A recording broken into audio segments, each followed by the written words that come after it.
97, salaries and allowances, article की heading को रट लेना। salaries and allowances of chairman, deputy chairman, speaker, deputy speaker. There shall be paid to the chairman, deputy chairman, speaker, deputy speaker such salaries. कौन से salaries? Underline highlight कर लीजिए, parliament bye, बस parliament by law या फिर second schedule में determine, इससे ज्यादा कुछ नहीं करना। तो सैलरीज, सैलरीज कैसे डिटरमाइन होगी? पार्लियामेंट बाय लॉ करेगी, और तब तक, जब तक नहीं करती तब तक सेकंड शेड्यूल काम, ये काम तो खैर पहले करेंगे ये लोग। 98, सेक्रेटरीट ऑफ पार्लियामेंट पर आ जाइए। कौन सा आर्टिकल सेक्रेटरीट ऑफ पार्लियामेंट की बात करता है? Article 98 P for prelims. Each house of parliament shall have a separate secretarial staff. Secretary staff होगा ही होगा सबका, लेकिन दोनों की भी कॉमन पोस्ट हो सकती हैं। देखिए, सेपरेट सेक्रेटरियल स्टाफ होगा, लेकिन nothing in this clause shall be construed as preventing the creation of post common to both. लेकिन दोनों की कॉमन पोस्ट भी हो सकती हैं। अंडरलाइन करिए, पार्लियामेंट में रिक्रूट, में रेगुलेट द रिक्रूटमेंट, बस इतना। इनकी सर्विसेज कैसे होंगी, कंडीशन सर्विस क्या होंगी, कि पार्लियामेंट लॉ बनाएगी इसके संदर्भ में। यहां से क्वेश्चन आएगा प्रीलिम्स का। until provision in is made by the parliament under clause 2, the president may make rule को अंडरलाइन कर लीजिए, right on prelims, after consultation को underline prelims with the speaker of the house of people or chairman of the council as the case may be। हाँ देखिए, मैं ये समझाता हूँ क्या है। देखिए, जो ऐसा समझिए, जो संसद है, लोकसभा होगी, राज्यसभा होगी, इनके कार्रवाई को सपोर्ट करने के लिए सेक्रेटरियल स्टाफ चाहिए।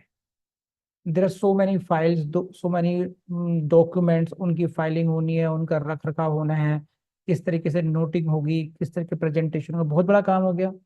तो उसको एक सचिवालय चाहिए। तो दोनों ही सदनों का अपना अलग अलग सचिवालय होगा, लोकसभा का सचिवालय अलग होगा, राज्यसभा का सचिवालय अलग होगा। लेकिन अगर जरूरत पड़ी तो दोनों की कॉमन पोस्ट भी हो सकती है, ताकि दोनों की कार्यवाही को आपस में सिंक किया जा सके।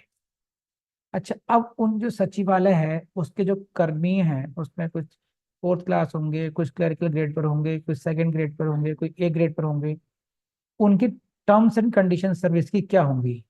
उसके लिए नियम ये है कि साहब क्या होगा, पार्लियामेंट उसके संदर्भ में लॉ बनाएगी। लेकिन जब तक पार्लियामेंट लॉ नहीं बनाती तब तक क्या होगा, राष्ट्रपति रूल्स बना सकते हैं, बस इतनी बात है। तो पार्लियामेंट बाय लॉ और प्रेसिडेंट में मेक रूल्स, बस कर लेंगे, बस इससे तो कुछ नहीं करना है इसमें। 99, ओथ और अफर्मेशन बाय मेंबर्स, ये ही चित परिचित थी। Every member of either house of parliament shall make किसके बिफोर प्रेसिडेंट और such person appointed in this behalf, और थर्ड शेड्यूल को हाईलाइट कर लीजिए।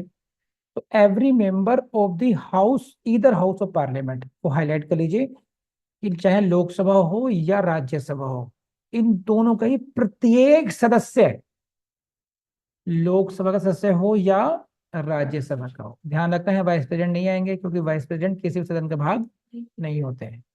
बाकी सभी लोग शपथ लेंगे एज ए मेंबर। तो लोकसभा के जो अध्यक्ष भी चुने जाएंगे या डिप्टी चेयरमैन या डिप्टी स्पीकर चुने जाएंगे, वो पहले तो मेंबर ही हैं, तो एक शपथ तो वो यही वाली लेंगे, पहले में एज ए मेंबर लेंगे। क्वेश्चन यहां से आएगा, कौन से आर्टिकल में लेंगे? 99 में लेंगे, सही है। और किसके सामने लेंगे? प्रेसिडेंट के सामने लेंगे, या बिफोर द प्रेसिडेंट और some person appointed in that behalf by him. और फॉर्मेट क्या होगा?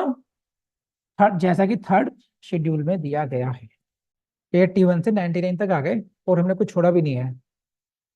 तो इनको आप एक बार देख लीजिएगा अच्छे तरीके से। किन किन को क्लास पसंद आई, कमेंट प्लीज। सभी को आई होगी, मुझे पता है, वैसे तो आई एम नाइट। साथियों, मुझे पूरी उम्मीद है ये क्लास आपको अच्छी लगी होगी, और मैं आपसे कहना चाहता हूँ कि विधि जुडिशल एकेडमी का जो यूट्यूब चैनल है, उसके माध्यम से हम लगातार कोशिश कर रहे हैं कि जो हमारा कमिटमेंट था फ्री कोचिंग का, वो उसको हम बड़ी शिद्दत से निभाएं उसको, और आप तक पहुँचाएँ। आपसे भी एक्सपेक्ट करते हैं कि आप भी उसको बहुत सीरियसली ले रहे होंगे। हम इसके लिए हमारा फॉर्मूला यही है कि हमने एक सब्जेक्ट की एक पूरी प्लेलिस्ट बना दी और उसमें सीक्वेंसिंग से सारे आपको वीडियोस मिल जाएं, जो वीडियो नहीं है वो हम आपको देते रहे हैं उसमें। फिर कई बार क्या होता है कि एक सब्जेक्ट को अलग अलग फैकल्टी ने भी पढ़ाया हुआ है, तो वो भी देख लेना आप। अलग अलग फैकल्टीज़ की सेम सब्जेक्ट पर भी प्लेलिस्ट हो सकती हैं उस तरीके से, उनको भी ज़रूर देख लेना। तो आप खाली टाइम में हमारे यूट्यूब चैनल की जो प्लेलिस्ट है उसको एक्सप्लोर करते रहिए, ये कहाँ पर क्या क्या है। और अगर आप हमारी वेबसाइट पर जाएंगे तो वेबसाइट पर आपको काफ़ी कुछ ऐसा मिल जाएगा कि वहाँ पे कुछ सीक्वेंसिंग से चलेगा पता आपको कहाँ पर क्या क्या है। इवन यूट्यूब को भी समझने के लिए यूट्यूब में कौन सी प्लेलिस्ट में कौन कौन से वीडियोस है वो भी हमने आपको सीक्वेंसिंग में दे रखा है। सब कुछ मटेरियल आपको वेबसाइट पे फ्री ऑफ कॉस्ट अवेलेबल है, बस आपको इसका फ़ायदा उठाना है। Thank you very much.